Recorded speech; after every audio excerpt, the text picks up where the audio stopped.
Yesterday we had our youth intake as well as the Champions League quarter-final. You should probably go watch that. It was pretty epic. Today we're back and we're here for the Champions League semi-final. We're taking on Bayern Munich. I am in typical English attire for the away day. We're heading to Germany on holiday, but not before the home leg where I'm hoping we're going to get a win. Just to be clear, I'm not a football hooligan. I've never been abroad supporting England, smashing up pubs and stuff. Not that I feel like I look like that kind of guy. I just want to, make that abundantly clear right away. But before we get too far into today's video, we have got a sponsor. Is it a VPN? No. Is it No, it's not headphones, not earbuds. It is Raid Shadow Legends. Yes, they're sponsoring the channel again. Massive shout out to Raid for sponsoring today's video. If you've never heard of Raid before, are you living under a rock? Maybe. In-game, there are hundreds of champions to collect, a super in-depth RPG battle system, amazing graphics, and you can play on both PC and mobile. If you're someone who likes a really challenging game, Raid might be the game for you, especially with the endgame activity, the Doom Tower. Starting at the bottom, you've got to climb up this tower floor by floor, clearing out waves and eventually coming up against bosses. These bosses, by the way, are really tough. I've not been able to beat any of them yet. Not sure if I meant to admit that. To get to the top of the Doom Tower, you're gonna have to experiment. It's the kind of thing that I think is just best to experience yourself. The first episode of Raid, called The Arbiter, is out now. And to celebrate the new limited time series, Raid's adding some new characters and champions to the game from the series. One of those new characters is Orc Warlord Attack. He is in game now, and to unlock him, all you have to do is log in for 7 different days between now and July 24th. If you've seen episode 1 of Raid Call the Arbiter, you've seen Artak already. If you haven't, you should probably go watch episode 1 so you know who this new guy is. With new content coming constantly to Raid, there is no better time to start playing than right now. New players can use the link at the top of the description or the QR code on screen. You will get a starter pack just for signing up. Thank you to Raid once again for sponsoring this video, and hopefully I'll see some of you on the battlefield. But yes, we have got this game against Bayern, first and second leg, and truth be told, we've beaten all 3 teams left in this competition. I feel like the pressure's on for us to win it this year. Sometimes in Football Manager, the stars align. Sometimes the easy games just seem to appear and get thrown at you. And I feel like this year, it's a golden opportunity to win everything. I want to do it. Can we do it? We're going to find out together. Let's run the intro and get into that first leg.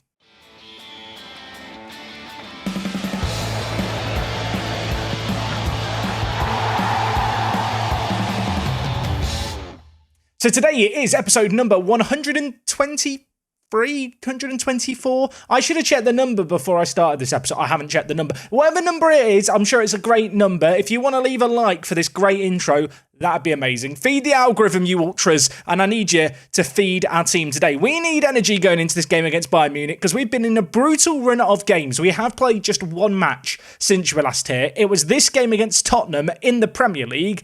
I played the B team. Yeah, I took a bit of a gamble here. Away from home against Tottenham, who, of course, we did beat twice last episode. In this game, they were tired. They played a very strong team. As for ourselves, we played a B team, but the B team got the job done. 3-2 win. Simvelidis, yeah, the guy who used to play for Tottenham. I've mentioned this the last 4 episodes in a row, I think. Won the league for Tottenham. Yeah, he scored 2 against them here. Does he still have Tottenham as a favoured club? He does. It's all very, very awkward. And with Jorge's goals there, another win on the board. Worth noting, as we play today in the Champions League, Liverpool are playing Middlesbrough. Yeah, I'm a little bit concerned that we're still in every competition, so our schedule's mental to end the year. So, Middlesbrough, if you want to do me a favour, that would be amazing. And in fact, you can see here, between the 2 Bayern games, we have got a home game against Brentford. We are not going to be covering that because no disrespect to Brentford. You're in 12th. You're irrelevant. Kieran Tierney, you are garbage, mate. He's actually quite a good man. There's a lot of 20s there. He's like the Messi of managers. Right, let's sleep. I feel inadequate. You can see in Bayern Munich's games to get to this stage of the competition, they actually managed to knock out Liverpool. It went to extra time and Patricio Munoz was the main man for them. We need to be a little bit wary. They knocked out Dortmund previously as well. They are currently second in the Bundesliga, interestingly enough. Leipzig have just overtaken them in the most recent game week. And well, one reason for that might just be that Gabriel Salina, who I believe is one of the best wonderkid goalkeepers in the game. He is injured for this game. He has broken his hand, which I feel like when you're a goalkeeper, that's not a good injury to get. And because of that injury, the new goalkeeper, Florian Moors, yeah, he has 80 caps for Belgium. But Belgium, I mean, clearly has had a great shortage of goalkeepers over the last decade. You know, they got Courtois and Mignolet, and now there's no more good goalkeepers left. Moors here does not look good. He hates important matches. We should be in the final. I'm saying it now. I'm setting ourselves up for failure. There really is a temptation in this home leg to play the 4-2-3-1, but it's the first leg. And I feel like it's better to start conservative and then look to press the issue, go to the 4-2-3-1 if need be, chasing the game, looking for more goals. Good news here, Cadman, back from injury, hasn't declined as a result of that injury, and as you can see here, passed a fitness test for 75 minutes. I'm very, very happy to have him back. Elsewhere in the team, we have, of course, got Alanis and Lemos. The midfield, defence, and everything is all the same. And in fact, the lineup we're going with is slightly reminiscent of the team that played Bayern Munich in the group stage earlier on this year in the competition at home. On that occasion, we played the three at the back. On that occasion, we won 5-1, without Alanis, and Archer wasn't fit enough to start this game either. So, yeah, we should be beating Bayern. We should be beating them. If this goes horribly wrong today, I am going to be sad. I feel like in past Parc des Princes, we've had a significant bottle, a significant moment where we were meant to be successful and we weren't. And at Guernsey, it's been quite straightforward, I want to say. I feel like we've really made great progress. This is our 5th season in the top flight of English football. We look like we're going to win the league this year. We've got a great young squad. And typically, the Champions League has always been this thing that kind of came after the Premier League. I don't remember a Parc des Princes where we've won the Premier League for the first time and the Champions League for the first time, like at the same time. That doesn't happen very often. So, yeah, I already talked about the desire to get a treble, the desire to match what it looks like Man City could do in real life this year. The groundwork for, well, one of the more difficult competitions, it's been done. We're here. We're in it to win it. We should be winning this game. I've said we should be winning this game. Please don't keep count of how many times I've said we should beat Bayern here. Despite the fact that without Selena, they have still got some very good players. Tell, out on the left-hand side for them. Is it Matthias Tell, the French guy? He starts at Bayern Munich, I'm pretty sure. Wonder kid in this year's game. He's very good. What are we doing here? Ruiz. Okay. We're not meant to win. It's not an easy game. I'll tell you what. He's quite good, isn't he? I mean, he's 33. He's on £240,000. He's very good. And Bayern's key player, if you're wondering, is Adilson Jose, who, I mean, apparently he's an elite level centre-back. Does his polygon, do his attributes scream centre-back to you? Because a centre-back who has 12 marking, 10 tackling, and then has 16 first touch with 12 to 15 dribbling, all these numbers, it makes no sense. I'm confused, my brain hurts. Get back to the match. Of course, we are at home for this first leg, so if there's a game to set ourselves up for success, this is the game to do it. If we go away from this game down, or even with a draw, expect a slightly depressed Jack for the away day. I won't be having fun as we head to Munich. That said, we've got a chance here. Jamfi into the middle. Lemos headers it against the crossbar. Can we get a VAR check? Did it cross the line? I mean, VAR doesn't check if it's crossed the line, does it? That's annoying. That was a really good chance. I've realised it looks like I'm wearing a Bayern Munich kit, doesn't it, where I'm wearing the red like this. It looks like I'm a Bayern Munich fan in disguise. Here's Tell. I thought he was going to punish me for the pun earlier. To get punish? Pun? No, okay. Stop. Stop, Jack. You need to stop this. We've got a corner. Monteiro, get me out of here. Whips it in. Near post, headed against the crossbar again. We've hit it twice already. So far, half an hour into this game, there's not been a shot on target, but there's a free kick here for Bayern. They had one already that wasn't a million miles away. They have another one here that hits the woodwork, and Nilberto scores. And it's 1-0 Bayern. Is it just me, or does the name Nilberto... I mean, what is this camera angle? Does the name Nilberto sound like... You know, you had like on the school playground, there was a guy called Neil, and he wanted to be Brazilian and a footballer. Nilberto. Sounds like that. I bet his actual name is Neil. I bet Nilberto's not even his real name. Doesn't matter. He scored against us. The cameraman's drunk. We've hit the crossbar again. Let's just calm ourselves a little bit here. We're a goal down in this home game. I was about to say we've not had a shot on target. Then immediately it popped up in the top left corner saying, here's a shot on target, just to shut you up, Jack. It's not been a good first half. And I'm thinking 4-2-3-1. I'm thinking Chapman played well against Bayern previously when we played them. and I need him on the pitch here. Craigie Sweeney, mate, I'm really sorry. I think you know what's coming here, son. You know what's coming. Where is Chapman? Chapman, on you come. You're going to play on the right. We've done this before. We'll do this again. It's a very familiar look. This is still a very, very strong team. I'm going to hope that we play better in the second half. I needed to change something. Radical shake-up needed. I've given it a shake. If we have 2 shots on target in the second half, I consider that a success. Of course, goals would be nice too. We've already had 1 shot on target to start the half and another. Okay, I'm feeling warm and fuzzy inside. I feel like we've made the right decision. I'm going to get shouty with the demand more. Naturally, I am looking at Alanis on a 6.5, thinking, that's not very good. And we're 15 minutes into the half. There's not been any more highlights. Cadman, go up top. Elsewhere, Sula, come and play on the left-hand side as a winger on your left peg. I feel like we need someone doing something a little bit different for us. Grasser apparently is in danger of being booked. I'm going to bring in Jude Bellingham, who, of course, just as a little reminder, used to play for Bayern Munich for a long time in this save game. He's going to play against them here because being cup-tied in the Champions League apparently isn't a thing. I think that changed a few years ago, actually. Lemos is in danger of being booked, but he's not had a moment of madness in a while, so I'm going to trust him to be a sensible human being. Plus, he usually pops up with big goals in European games. We need a goal here to at least have something going into the second leg. Monteiro, is that gonna count? Has the keeper got holes in his gloves? Monteiro's hit it. I think there's a check for offside here. I don't want to celebrate it. Don't rule it out, VAR. Please, thank you. It's... Never mind. I would like to rescind my thank you. Rodrigo Monteiro's in tears. I think this was whoever headed it was offside. Was he offside?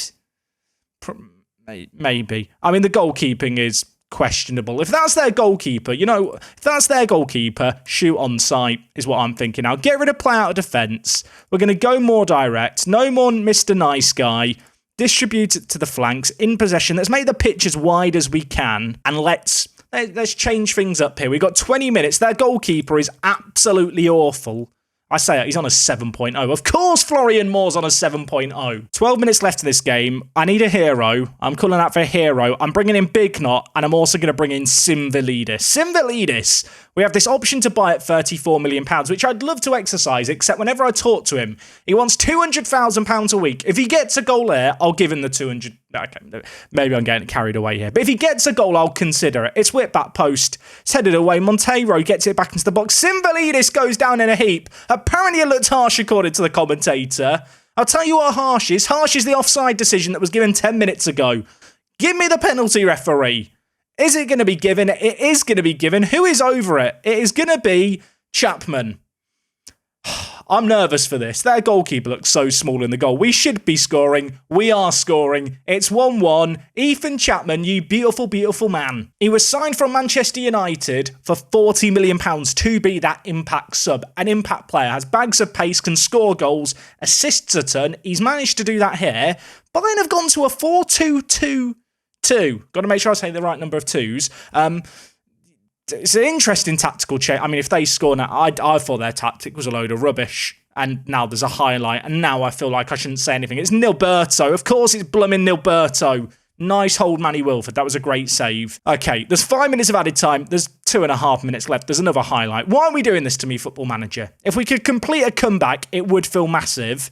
We've changed things up in this game. We've really pushed the issue. We've certainly had momentum, I feel like, swing in our favour. And now we've got Sula bearing down from the left-hand side. And I thought for a moment he was going to do that magical solo goal you see once a year in Football Manager. Instead, it's one of those annoying highlights where the commentator goes, oh, what a goal that would have been. And then they never go in, do they? You know the exact highlight I'm talking about. It finishes 1-1 here. Look at the XG story. Look at that second half. If we don't win this game, if we miss out narrowly, I feel like we are going to look back on this leg as a leg where we didn't do very well. Nilberto for them got the goal. He's actually quite good.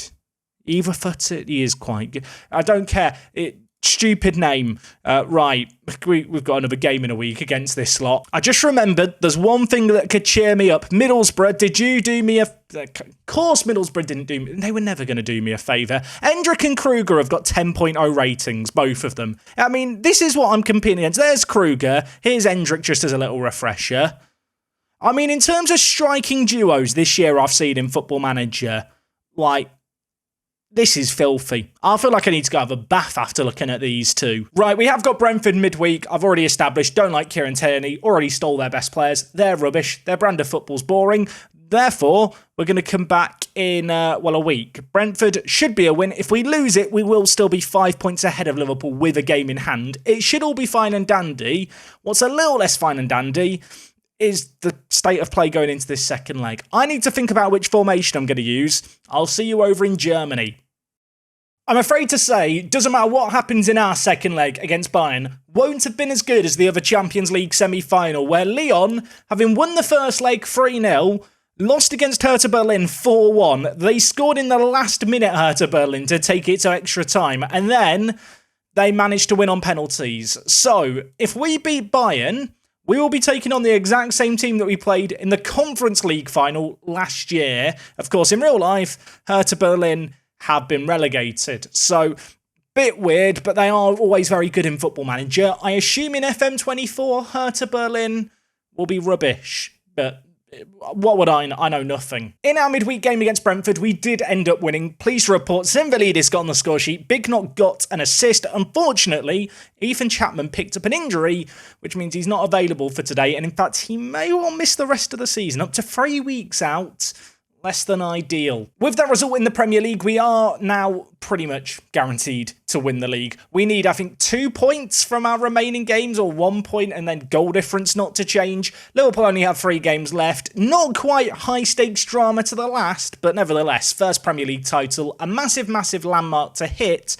And, of course, we have already guaranteed ourselves Champions League football. Didn't mention that earlier, but that is a thing. With that, the budgets have been set for the coming year. £60 million transfer budget, £2.6 million wage budget. Interesting to note that with all the Champions League money we've been getting this year, our overall balance hasn't actually gone down through the year, which is interesting. Naturally, in Football Manager, what normally happens is you get all your prize money, sponsorships and stuff at the start of the season, and then through the year, your balance slowly goes down. If you've managed in the Premier League, you know all about this. Ours isn't really like that, firstly because our wages aren't that big, but also because with the new stadium, we've got more people than ever coming and watching games, although I will say, on the stadium front, obviously, the new stadium with the expanded capacity is great. We have actually hit the expansion capacity, so we might need another new stadium. And well, maybe that new stadium would come before the end of the series, because I have been looking at the Club World Cup. It happens in 2041, and I think if we win this game, we qualify for the Club World Cup? I'm not sure. The new Club World Cup's weird. It's been delayed through the pandemic and stuff, but I digress. I feel like that would be a fun point to end the save game. Potentially, obviously that's a few years away yet, we could still bottle this game here and, well, not win a Champions League for the next few years. I hope that doesn't happen, mind you. Anyway, that's what's happened in the last week. We've got an away day to do. We're heading to Munich. I'm excited. We're heading to the Fußballarena München. It's not how it's said, but I try.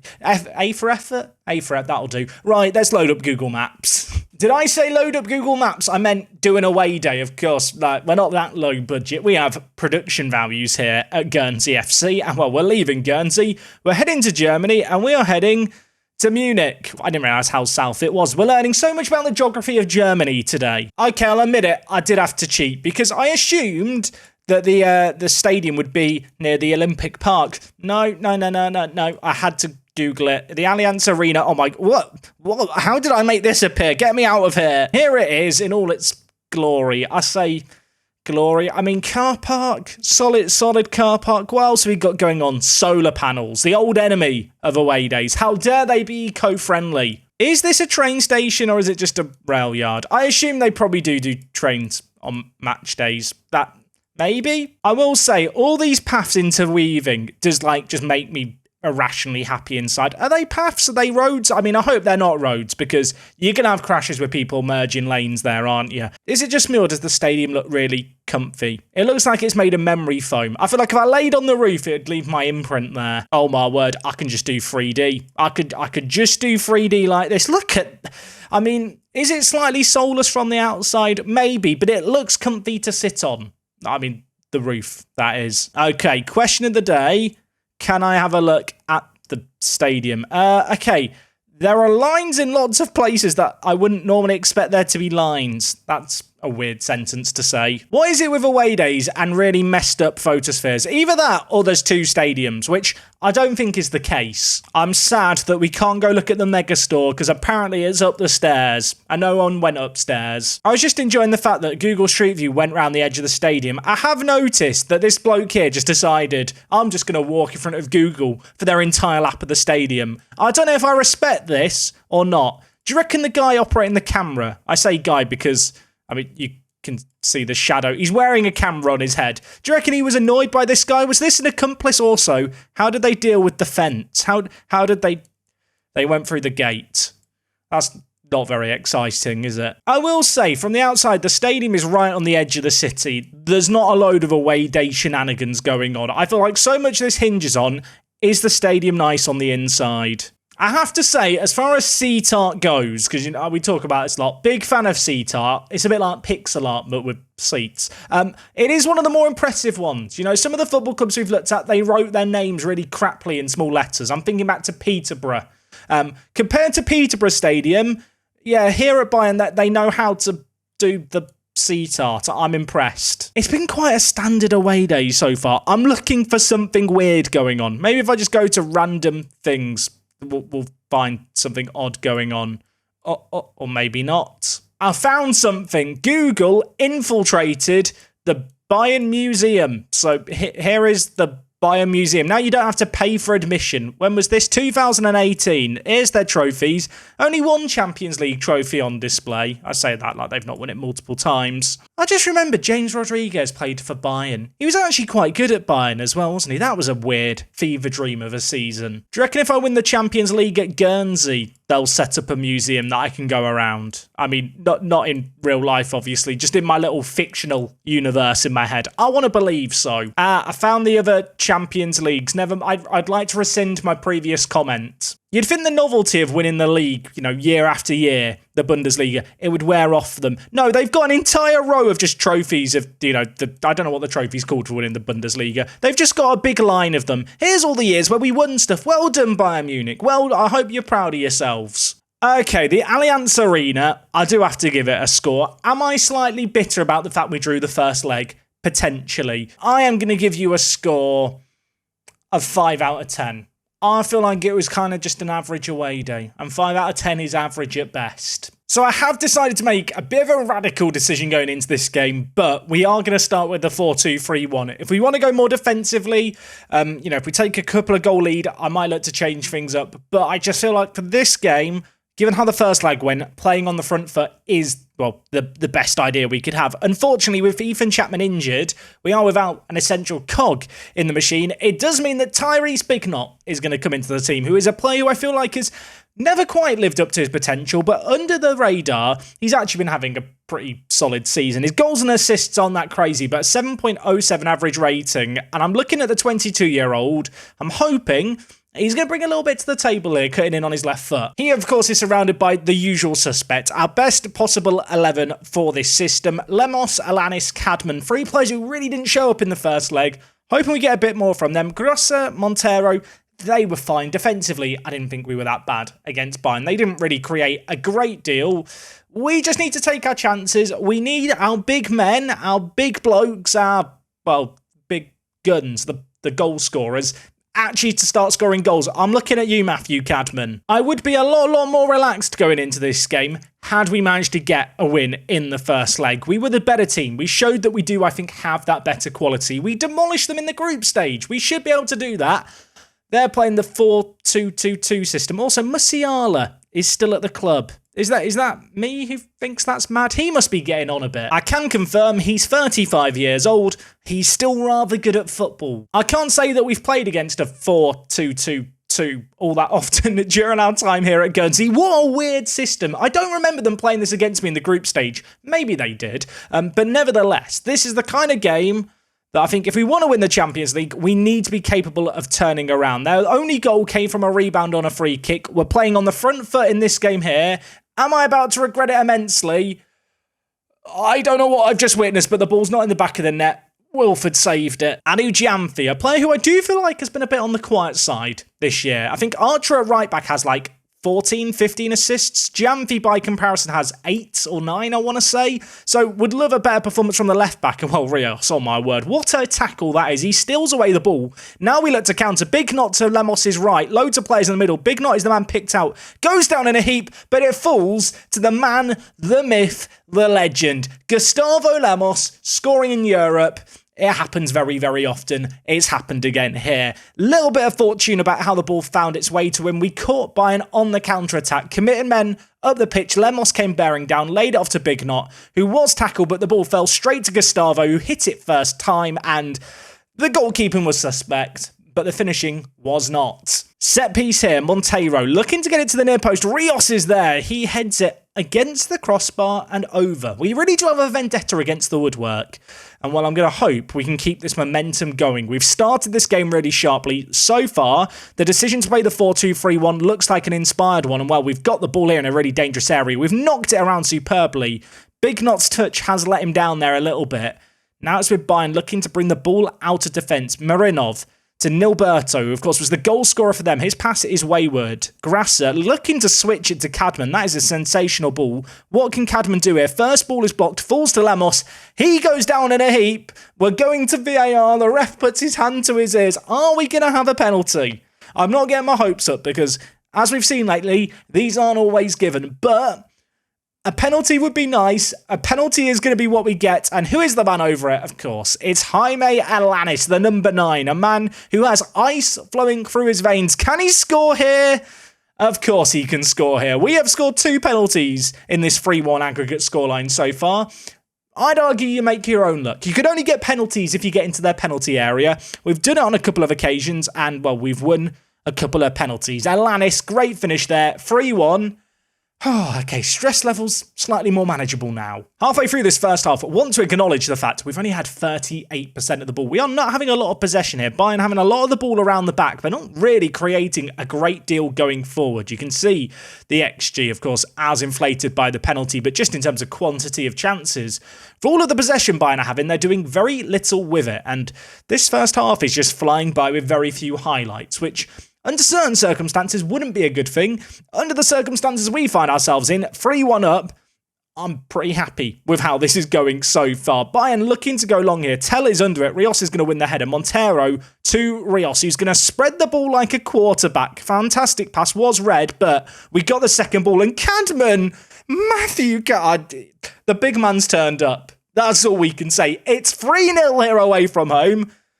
That is a ridiculous finish, isn't it? Should we discuss that finish? I mean, Cadman doesn't win the header there. Grasser wins the header. Alanis lays off, and then Cadman, what is this? What is that? He's chipped the keeper from the edge of the penalty area. That is dirty. Are you Inter in disguise? Maybe I shouldn't tempt fate. Yeah, there's still 45 minutes left in this game. As poor as they've been, you've got to imagine they're really going to go for this game now.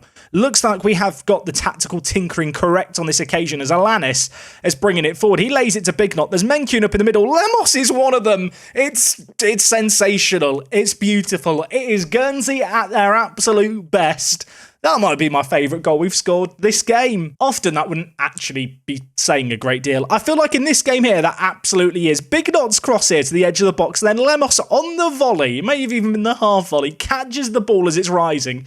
It's a rocket into the top corner. It's 4-0 here in Germany. So far, I have resisted the urge to shout, "Yeah!" at the top of my voice as we score. If you know the reference, you know the reference. If you don't know the reference, you should go on YouTube and search work the space Julian Brandt, and you'll find out. If we get a 5th goal, I may not be able to suppress the urges to "yar" at the top of my voice. I'm going to try my best, though, to have some self-control here. But can you blame me? We have been absolutely stupendous in this game so far. I don't even know what I clicked at half-time. I was too carried away and excited. It's a great save, by the way, by Wolford, although I think it was offside anyway. Coppo's on a booking. The one thing we don't need to do right now is go down a man. I'm going to bring in Sweeney. Elsewhere, Archer's not having the best of games. He's a bit injury-prone. Let's take him off. Monteiro not having the best of games. Jude Bellingham. Imagine having Jude Bellingham just to bring on off the bench. Well, I'll tell you what, I don't need to imagine it. We've just done it. So far, this first half of the second half has started with a lot of chances for Bayern Munich, which I don't necessarily love. I would have loved to see more of the same of kind of how we ended that first half with a flurry of goals. Unfortunately, they've steadied the ship a little bit. Even if they do get one goal back, I'm not going to panic too much at 2-5 on aggregate, but if they were to get a couple, maybe I'd worry. Based on what I'm seeing here, though, no need to. You do have to question, this performance here is great. What happened in the first leg? Why couldn't we do this in the first leg? And the fact that we do sometimes have these games where we don't really turn up. It does happen, I'll admit it, I'm aware. That is a little bit more scary over one leg. You know, over a two-legged game, obviously you can have an off day and then just have a day like this day, or a day like the game we had against Inter in the first leg. In the final, that's not going to be something we can do. Oh my, I thought Cadman was going to score. I thought we were about to see goal number 6 on aggregate. Unfortunately, it's gone wide. That said, if you were looking for goals, if you're a goal fan, you just want to see entertainment, you just want to see the world burn, you might get your luck, because there could be another goal here. There's a highlight. Big not caught in possession. Sweeney's got sent off. I brought you on so that we didn't have a sending off. He now can't play in the final. I mean, Cadman's on a booking. He's coming back from injury. We'll take him off. Jamfi, you can go forward. Under other circumstances, this would be a lot more nerve-wracking than it is. I'm just going to upset people with an asymmetric formation. I don't think Sweeney's here for the final now. That might mean I can't play the free centre-back system, if indeed I wanted to play that system to start the game against Hertha Berlin. I mean, if I did start that system, it means starting Teixeira as centre-back, because with us selling Pollard in January and signing Flegard back from his loan, I couldn't register him. So we are a little light in the centre-back area. That's a problem for tomorrow. Well, maybe tomorrow. I mean, tomorrow in the episodic sense, not tomorrow as in tomorrow in game. A few more days between now and the Champions League final, thankfully. I think our players need that rest. Of course, we've still got the FA Cup run. We've still got the FA Cup semi-final against Wolves on the horizon. That's going to be the next big game I need to rest the players for. Rios. I mean, this isn't a great time for the two players I've brought on at the back to just completely lose the plot, is it? We're down a man. They've got a penalty. You know when I said earlier about how this semi-final can never match the other semi-final? Okay, never mind. Imagine if they scored 4 goals now. It would be the worst bottle in Football Manager history. Good news for us, VAR's on our side today. They've not given the penalty. Bellingham bringing the ball forward, lays it off to Alanis. Man to his right, I think was Big Knot. Didn't choose to pass it. Dwelled on the ball a little bit. There is still 7 minutes plus added time here. I suppose, good news, we're 4-0 up. We can't lose from here. Can we? No, we're fine. Everything's fine. I'm calm. I mean, we are on course for a clean sheet here. Bayern have had plenty of chances, really. It was just down to the finishing at the end of that first half. That has been a bit of a difference maker. Of course, the penalties helped as well. The big guns turned up in the big moment, and despite a resurgence in the second half by Bayern, they couldn't find a breakthrough. Was too little too late. And with that, we now play Hertha Berlin in the Champions League final. A Hertha Berlin team who we met, just as a little reminder, in the Conference League final last year. I can also confirm we've qualified for the Club World Cup, which is in 3 seasons' time. I don't know how to feel about the Club World Cup. I mean, Bayern have won it a lot over the years, so I guess beating them here is not insignificant. Just looking at the past meetings against Hertha Berlin, of course, we played them in the Conference League group stage and drew 1-1. And then 12 months ago, we played them and we won 4-2. Lemos came on off the bench to score 2 goals and assist a goal. He's probably going to start the Champions League final. I mean, unless he gets injured, which I hope's not going to happen, but I feel like now I've just put that into the ether, there's a chance. And like I mentioned during the game, Craig Sweeney suspended for the final. That's annoying. That is going to leave our options limited for this end of season running, but looking at the end of season, well, the league looks wrapped up. We have got the FA Cup semi-final against Wolves. It's a game that we should be winning rather easily, so I'm not going to do that tomorrow. Instead, the plan, fingers crossed all being well, is we're going to come back, celebrate the fact that the Premier League's all been wrapped up, and do the end of season with 2 cup finals. FA Cup final, Champions League final. That sounds like a good time to me. Today's episode was another rather mad one. This Champions League knockout stage run has been odd, very unpredictable, and bizarrely, it's felt quite straightforward. Like I said at the start of the episode, I do feel like we've got a very easy run so far. Hertha Berlin in the final, I'm not worried. I feel like we are the favourites, bizarrely. If you have enjoyed today's episode, please do drop a like on the video. It is massively appreciated. We will be back tomorrow for that double dose of final action. I will see you guys for it. Take it easy. Until then, it's me, Jack, and I'll see you on the next one. I'm out.